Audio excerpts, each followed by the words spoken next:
RT coaching classes में आपका स्वागत है। आज हम बात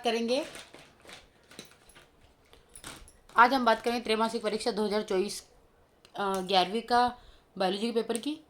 तो इसको हम पूरा सोल्व करेंगे, तो आप लेक्चर की लास्ट तक बने रहे। अगर फर्स्ट पार्ट में हमारा पूरा नहीं होता है तो हम इसको सेकेंड पार्ट में अवेलेबल करवाने का प्रयास करेंगे। तो आपका फर्स्ट क्वेश्चन है, थोड़ा सा इसे ध्यान से समझने का प्रयास करें। सबसे पहला क्वेश्चन है, सही विकल्प चुनकर लिखिए। इसमें नामकरण की सबसे छोटी इकाई क्या है? तो नामकरण की सबसे छोटी इकाई क्या होती है? जाति होती है। उसके बाद आता है आम का वैज्ञानिक नाम। तो आम का वैज्ञानिक नाम मेजिफेरा इंडिका है। क्या होता है? मेजिफेरा इंडिका। उसके बाद किस में पुष्प एक लिंगी होगा? तो खीरा में। कोशिका कला का फ्लूइड मोजेक मॉडल प्रस्तुत किया था? तो सिंगर व निकोलसन ने। सेल्यूलोज उपस्थित होता है? तो यह कपास तंतु, कागज, पादपों की कोशिका भी थी, सभी में। और बाइक बाइक स्पीड कपाट कहाँ पाया जाता है? तो बाएं आलिंद व बाएं निलय के अंदर पाया जाता है। ठीक है, इसके बाद नेक्स्ट क्वेश्चन की बात करते हैं। इसके बाद आता है नेक्स्ट क्वेश्चन, रिक्त स्थानों की पूर्ति कीजिए। लिनियस ने द्विनाम पद्धति का वर्णन अपनी पुस्तक स्पीसीज प्लांटरम में किया। फिर नेक्स्ट है प्लाज्मिड। तो प्लाज्मिड क्या होता है? जीवाणु में उपस्थित होते हैं। फिर आता है द्वितीयक वृद्धि, कैम्बियम में सक्रियता के कारण होती है। फेफड़े स्थित होते हैं तो वक्ष गुहा में फेफड़े स्थित होते हैं, जिसे हम थैलेकोइड बोलते हैं। स्तनियों के हृदय में कितने कक्षक होते हैं? तो 4 कक्षक होते हैं। कोशिका की खोज की थी रॉबर्ट हुक ने। क्लियर है? नेक्स्ट क्वेश्चन है, सत्य असत्य की खोज कीजिए। तो लैक्टोबैसिलस जीवाणु दूध को दही में परिवर्तित करता है, तो ये सत्य है। फिर आता है 5 जगत वर्गीकरण बनता में हुकर ने प्रस्तुत किया था? तो नहीं, विटेकर ने। RH विटेकर ने 5 जगत वर्गीकरण पद्धति दी थी, इसलिए यहाँ पे पूछा। बेंथम हुकर ने तो नहीं दिया है। फ्लोएम जल का संवहन करता है? नहीं, फ्लोएम बहुयुक्त पदार्थों और खनिज लवणों का अवशोषण करता है। तो जल का अवशोषण कौन करता है? तो जाइलम करता है। प्रोकैरियोटिक कोशिका में केंद्रक पाया जाता है? हाँ, प्रोकैरियोटिक कोशिका में केंद्रक पाया जाता है। सुक्रोज ओलिगोसेकेराइड का उदाहरण है? तो सत्य है, सुक्रोज ओलिगोसेकेराइड का उदाहरण है। ऐसे नोड हृदय में उपस्थित होती है? ये भी सत्य है। फिर आता है मानव हृदय। तो मानव हृदय जो होता है किस प्रकार का होता है? तो ये मायोजेनिक होता है। अगर सेल्यूलोज की बात करें तो ये कार्बोहाइड्रेट के रूप में प्रेजेंट होता है। एंडोप्लाज्मिक रेटिकुलम, अंत कंकाल। फिर आता है कवक। तो कवक की बात करें तो मशरूम। और फिर आता है अदरक। तो अदरक के लिए होता है आपका भूमिगत तना। फिर बात करते हैं हम एक वाक्य में उत्तर दीजिए। तो यहाँ पे सबसे पहले पूछा गया है कि ICZN का पूरा नाम लिखिए। तो आप इसका पूरा नाम लिख लीजिएगा, international code of zoological nomenclature. क्या होगा? I से होगा इंटरनेशनल, C से होगा कोड ऑफ जूलॉजिकल और नोमेनक्लेचर। क्लियर है? तो जूलॉजिकल नोमेनक्लेचर। एक कोशिकी कवक का नाम बताइए। तो एक कोशिकी कवक होता है यीस्ट, जिसे हम खमीर बोलते हैं। एक बीजपत्री में कौन सा शिराविन्यास पाया जाता है? तो समानांतर शिराविन्यास पाया जाता है। मस्तिष्क का कौन सा भाग श्वासोच्छ्वास को नियंत्रित करता है? तो मेडुला ओब्लांगेटा जो है वो श्वासोच्छ्वास को नियंत्रित करता है। मछली में श्वसन अंग किसके द्वारा होता है? तो गिल्स होते हैं, यानी कि गलफड़े, जिसे हम क्लोम भी कहते हैं। ठीक है, ये आपके हैं। अब यहाँ से देख लेते हैं ये क्वेश्चन से, कौन सा विषाणु जीवाणु के ऊपर परजीवी रहता है? क्लियर है? तो इसके आंसर को देखते हैं हम। यहाँ पे आपका आंसर दिया गया है, जीवाणुओं के ऊपर परजीवी के रूप में रहने वाले विषाणुओं को जीवाणु भोजी या बैक्टीरियोफेज कहते हैं। क्लियर है? क्या होगा? जीवाणु के ऊपर परजीवी के रूप में रहने वाले विषाणुओं को जीवाणु भोजी या बैक्टीरियोफेज कहते हैं। फिर सेकेंड क्वेश्चन है, जाति को परिभाषित कीजिए। तो जाति के लिए जाति वर्गीकरण की सबसे छोटी इकाई है और मेयर ने के अनुसार जाति आपस में संकरण या संयोग करने वाले एक समान जीवों का समूह होती है। फिर नेक्स्ट क्वेश्चन है, असीमाक्षी पुष्पक्रम को परिभाषित कीजिए। तो यह वह पुष्पक्रम है जिसके पुष्पावली वृंत या मुख्य अक्ष की अग्रस्त कलिका हमेशा बनी रहती है और अपने नीचे पुष्पों को जन्म देती रहती है। फिर आता है जैसे एग्जाम्पल गुलमोहर, मूली, लटजीरा। इसमें से स्पेशली मूली, सरसों और गेहूं को याद रख लीजिएगा। फिर नेक्स्ट क्वेश्चन है, ससीमाक्षी पुष्पक्रम किसे कहते हैं? तो ससीमाक्षी पुष्पक्रम की बात है, यह वह पुष्पक्रम है जिसमें पुष्पावली वृंत या मुख्य अक्ष की अग्रस्त कलिका पुष्प में परिवर्तित होकर इसकी वृद्धि को अवरुद्ध कर देती है, जैसे चमेली, कपास आदि। बाकी और भी है बहुत सारे पर।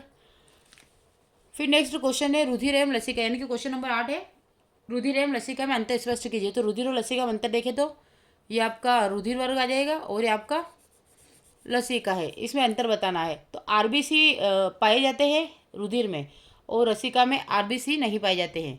डब्ल्यूबीसी कम या न्यूट्रोफिल्स अधिक संख्या में पाए जाते हैं और डब्ल्यूबीसी अधिक लिम्फोसाइट्स अधिक मात्रा में पाए जाते हैं। ऑक्सीजन एवं पोषक पदार्थ अधिक मात्रा में पाए जाते हैं, ऑक्सीजन एवं पोषक पदार्थ कम मात्रा में पाए जाते हैं। उत्सर्जित पदार्थ एवं CO2 की मात्रा कम होती है और उत्सर्जित पदार्थ एवं CO2 की मात्रा अधिक पाई जाती है। यह लाल रंग का द्रव है और यह रंगहीन द्रव है। ठीक है, ये आपका रक्त और लसिका में अंतर है। फिर नेक्स्ट क्वेश्चन है आपका कि रुधिर के प्रमुख घटक कौन कौन से हैं। आपका क्वेश्चन नंबर 8 का अथवा क्या है कि रुधिर के प्रमुख घटक लिखिए। तो रुधिर के प्रमुख घटक है लाल रुधिर कणिका है जिसे हम डब्ल्यूबीसी आरबीसी बोलते हैं, श्वेत रुधिर कणिका है जिसे हम डब्ल्यूबीसी बोलते हैं, प्लेटलेट्स ये सभी अवयव रक्त के 45% भागों का निर्माण करते हैं। अगर आरबीसी की बात करें तो ये कणिकाएं शरीर के अंदर गैसीय विनिमय ऑक्सीजन तथा CO2 में महत्वपूर्ण भूमिका निभाती है। और डब्ल्यूबीसी की बात करें तो श्वेत रुधिर कणिकाएं विभिन्न प्रकार के संक्रमण को बचाने का कार्य करते हैं।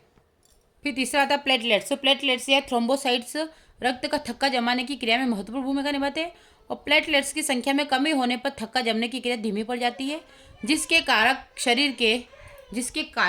क्या है, ये थोड़ा सा मिस हो गया, जिसके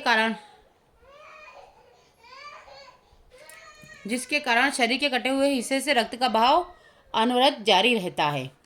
फिर नेक्स्ट क्वेश्चन है 9 नंबर का, मानव शरीर के एक सेकेंड क्वेश्चन देख लेते हैं। क्वेश्चन है ये वाला, क्या दिया गया क्वेश्चन आपको, ये रहा, मानव उत्सर्जी अंगों के नाम बताइए।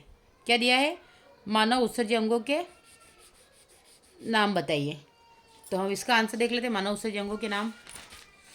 तो यहाँ पे देखो दिया रखा है मानव उत्सर्जी अंगों के नाम कौन कौन से। तो वृक्क यह मुख्य उत्सर्जी अंग है जो रक्त के को छानकर मूत्र बनाता है। त्वचा पसीने के माध्यम से अतिरिक्त नमक और पानी बाहर निकालती है। फेफड़े की बात करें तो CO2 और जलवाष्प को ऑक्सीजन करती है। और यकृत की बात करें तो हानिकारक अमोनिया को यूरिया में बदलता है।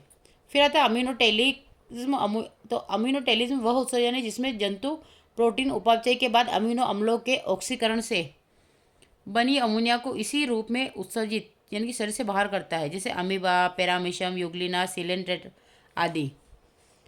और इस उत्सर्जन में शरीर से बहुत अधिक मात्रा में जल की हानि होती है। अमीनोटेलिज्म उत्सर्जन करने वाले जंतुओं को अमीनोटेलिक जंतु कहते हैं। क्लियर यहाँ तक। फिर क्वेश्चन नंबर 10 है आपका। क्वेश्चन नंबर 10 क्या आपका, श्वासोच्छ्वास की परिभाषा और इसी अथवा में क्या है, जैव क्षमता की परिभाषा। तो इस दोनों की हम देख लेते हैं। यहाँ पे यह है श्वासोच्छ्वास की परिभाषा।